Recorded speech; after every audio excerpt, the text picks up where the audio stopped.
We are solving question on transient analysis. It is from GATE 2016 from electronics branch. So it says that assume that the circuit in figure has reached the steady state before time t equal to 0. So this is the circuit which is given to us, and it says that at time t equal to 0 it has reached the steady state. Then the 3 ohm resistor suddenly burns out, resulting an open circuit. So what happens at t equal to 0 is that this 3 ohm resistor, it suddenly burns out. So what we have to do is we have to find this current I of t at t equal to 0 plus. Okay, so first it says that at time t equal to 0 the circuit has reached the steady state. So if I draw the figure at t equal to 0 minus, so at t equal to 0 minus it is steady state. So in steady state we can replace the capacitor with the open circuit. Okay, in steady state the capacitor can be replaced by open circuit and inductor by a short circuit. So I am replacing this capacitor with an open circuit, and I am simplifying the figure because this figure is given in this bridge form. So let me simplify it.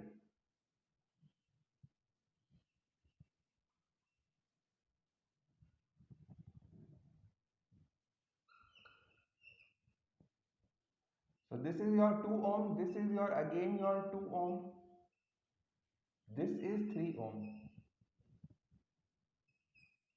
Okay, so now this is the figure, this is the figure, this capacitor is open circuit. So let's give the name to capacitor voltages. So this is V1 of 0 minus and this is V2 at 0 minus. So this is the figure at, this is figure at t equal to 0 minus, means just before time t equal to 0, just before time t equal to 0, this is the figure. Okay, so this is 1 ohm resistance, this is 1 ohm resistance. So as you can see, this 2 ohm resistance has now no effect in the circuit because no current will be flowing through it because it is open. So the total resistance is 3 ohm plus 2 ohm plus 1 ohm. So total resistance is 6 ohm. Okay, because these both terminals are open, so this 2 ohm resistance has no effect. Also this terminal is open. So the total resistance is 3 plus 2 plus 1, 6 ohm, and voltage is 12 volt. So this current will be 2 ampere. Okay, this current will be 2 ampere. So this V1 of 0 minus, this will be, so this current will flow like this. Okay, and this current will be flowing, same current will be flowing like this, because this current is 0, this current is 0 ampere.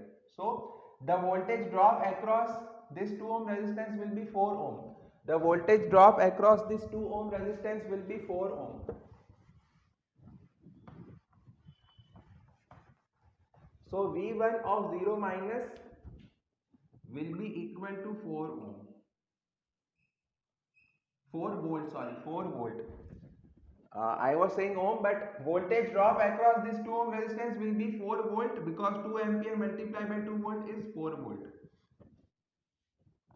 2 ampere multiplied by 2 ohm is 4 volt. Then V2 0 minus will be equal to 6 volt because 2 ampere current and multiplied by 3 ohm resistance. So 6 volt. Same plus minus. So we have found the capacitor voltages at time t equal to 0 minus. These are what? These are the capacitor voltages at time t equal to 0 minus. Now we will form the figure at time t equal to 0 plus. So at time t equal to 0 plus, now I am drawing the figure at time t equal to 0 plus.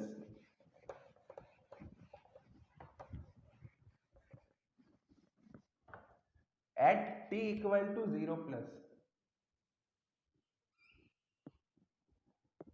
First we have to draw the resistance.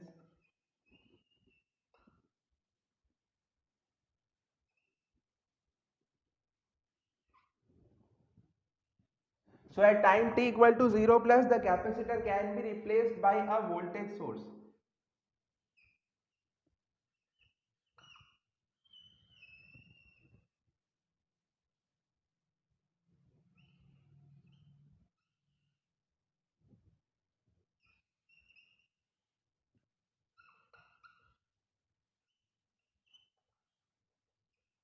Also what happens is that at time t equal to 0, the 3 ohm resistor burns out. So I am not drawing the 3 ohm resistor. Okay, I am not drawing this 3 ohm resistor because it has already burnt out. This 3 ohm resistor has already burnt out. So it has now no use in the figure. It is open circuit. So now this is the figure. This is your 1 ohm resistance. This is these are the capacitor voltages, 4 volt and 6 volt. Okay, this is 2 ohm, this is 2 ohm, this is 2 ohm, this is 2 ohm, and this is 6 volt. So let this current be I. Let this current be I.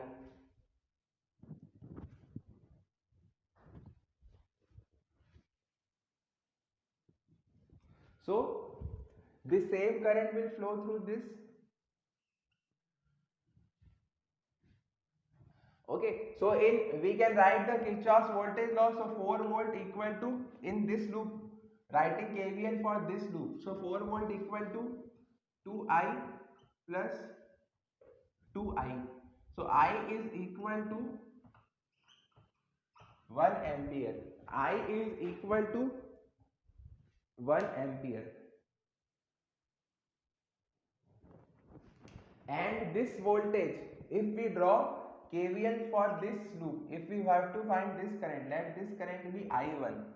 Okay, let this current be I1. So what we can say is,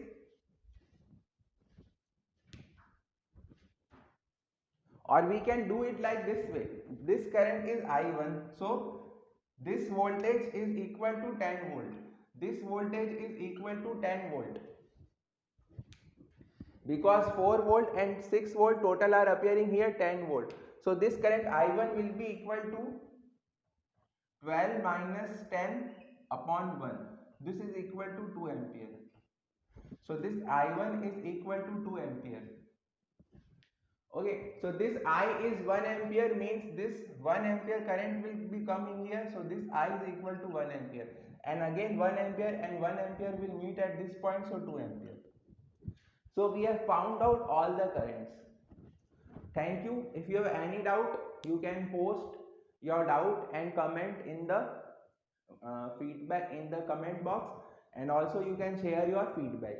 Thank you and best of luck.